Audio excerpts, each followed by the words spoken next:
Hello mga ka-internet, so we are here in Vesta Mall, located in Santa Rosa, Laguna. So ayan, tuwang-tuwa yung asawa ko kasi nga hinanap namin dito yung restaurant, yung Turkish cuisine restaurant. Ayan, nakita niya sa Google, kaya nagpunta kami dito. Nag-drive lang naman po kami papunta dito ng 1 hour. So hindi ko nga akalain na makakapag-drive siya ng motor na hanggang ganong oras, kasi pag ganitong kalayo na pagdadrive, lalo na traffic, ayaw niya ng ganon, mainipin siya sa traffic. Kaya minsan nang pinagdadrive niya ako at siya na may back ride ko. Kaya yun, buti nga nakapag-drive siya ng ganon, tag-isa kami ng motor. Yun. So, samahan niyo po kami guys sa aming paglilibot dito sa Vesta Mall in Santa Rosa. Ayan, usually guys, parang kami pa lang yung customer dito. Kaya makikita nyo wala pang masyadong tao dyan. Parang ang aga namin, yung kakainin namin dyan parang ano na, kasama na tanghalian. So, ayan guys, samahan nyo po kami dito sa aming paghahanap ng restaurant na yan. Kasi gusto niya talaga yan kumain, kasi na-miss niya na yung pagkain nila, kasi taga-Turkey nga siya. Okay.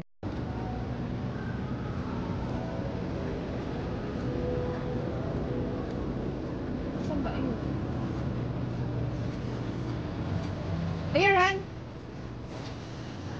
I found it.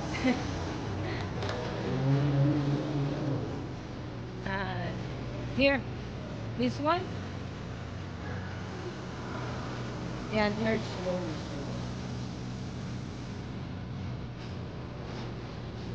Ano was there?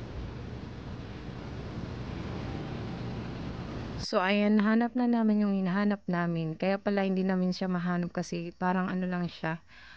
Parang food court lang siya. Parang ganun. So, ayan, he's happy there. And, ayan, before, I don't like his food. So, when I ordered that shish kebab before, because before in Ayala Mall in Tagaytay, so now I'm gonna order same food, shish kebab. So, very good taste. And masarap talaga. Ayan. Ayan, nagustuhan ko na rin yung pagkain niya. I like now his food. Turkish food. And so that's the old price over there. 400 peso. And shish kebab. Ayan, 450. And dollar is I think is almost $10. Ganon. $10. So, yan. So, ayan guys. Nakapag-order na kami dyan. Thank you sa lahat ng mga crew kasi ang babait nila at napaka-friendly nila. Ayan.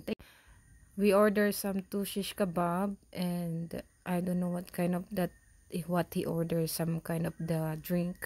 So, I asked to ate there if they have any branches in Batangas because my husband, they saw and this restaurant also in Batangas if they are same owner. So then they answer me back, they say yes, they have branches in Batangas and Malvara somewhere in Batangas. So ayan, so that's it guys. My husband is happy. He find this food place. Yeah, so that's why he's dancing na. So that's it guys, that's our food and that's very masarap. Yan. So ayan si ate, that's a cashier, and he's asking if you have a husband, if they did not upset when they take a picture, if they're okay. So that's it guys, this is our food. So let's eat. This is our lunch.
So, ayan, naubos na namin. I'm so very full. Ayan, I can finish the rice, so I give it to him.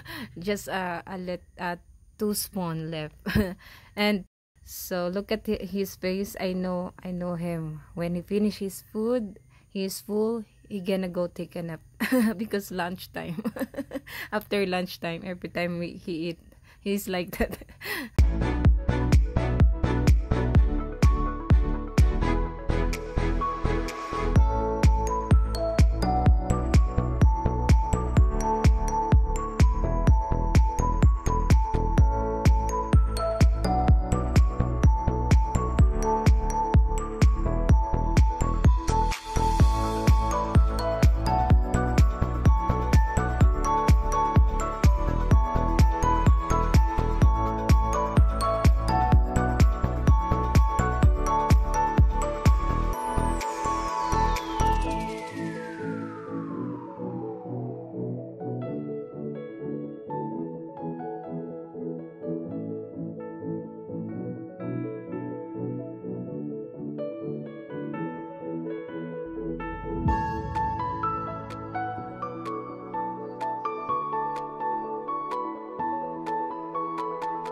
What's that? Ticket?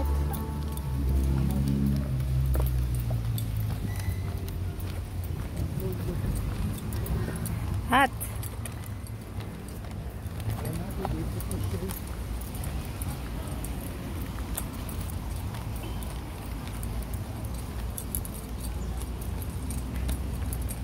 So that's it, guys. We're going home. So thank you for watching. I hope you guys like this video, and don't forget to subscribe and like to our channel. Thank you.